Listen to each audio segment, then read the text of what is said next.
don't you just use magic to unlock the station? Certainly I am capable, but I find it causes less damage and concern to doors and drawbridges if I use keys when available. The sleeping guard continued to sleep. If it's agreeable for me to borrow them, say nothing. Hank kept silent. Perfect, Wren said happily. I'll get them right back to you. Wren reached down and carefully unclipped the keys attached to the guard's belt. With his bounty in hand, he walked across the platform and to the large door attached to the entrance of the station. Sticking a key into the lock, he turned it and listened to the soft click. Is there anything more pleasing than the sound of a lock opening? Wren asked himself. Yes, he argued, but it is definitely one of the top 10 sounds. Once inside, Wren closed the door behind him. Near the window for the ticket office was a single light bulb hanging from a black wire. The light from the bulb was weak and humming. It struggled to dimly light the station's insides. Wren passed beneath the light, crossed a wooden floor, and avoided a row of benches while walking like a man who knew where he was going. Just past the benches was a short wall of copper-colored lockers. Looking up, he read the number he had written on the underside of his wide, gray hat brim. 1983. Wren located locker number 1983 and took a picture of it so he could post it on Instagram later. Then he fished around in the pockets of his robe for the small key he had been holding onto for days. The key was missing. Damp, he cursed. Oh well. Wren chanted a few words that drifted hypnotically around the empty station, then hit the locker with his right fist. The door popped open, and he smiled.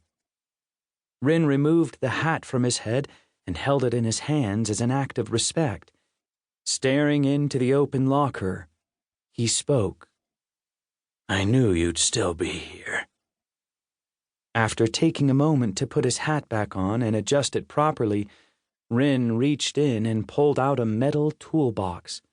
He cradled the item in his right arm and shut the locker. This feels right, he said happily. Retracing his steps, Wren moved around the benches, across the floor, and back under the light.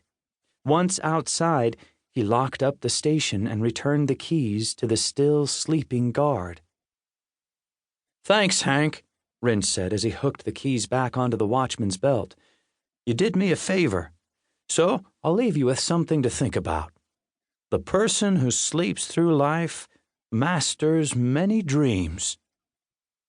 The sleeping watchman snored lightly as a warm wind from the south drifted up onto the platform and filled Wren's nose with the smell of smoke and dirt. I'm sure if you were awake, you would thank me for the wisdom.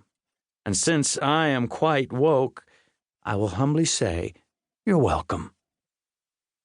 Clutching the toolbox tightly, Wren left Hank alone to master his dreams. He moved quickly down the platform, descended the 6 steps, and walked away from the station and into the dark. Wren had gotten what he came for.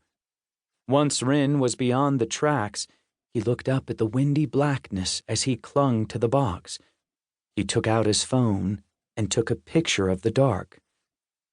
It sounds cliché, he said to the air, but a storm is coming.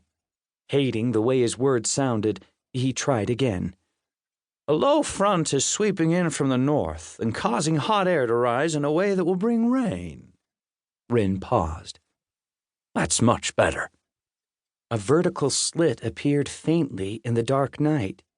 Wren slipped through it like an actor moving behind the curtain.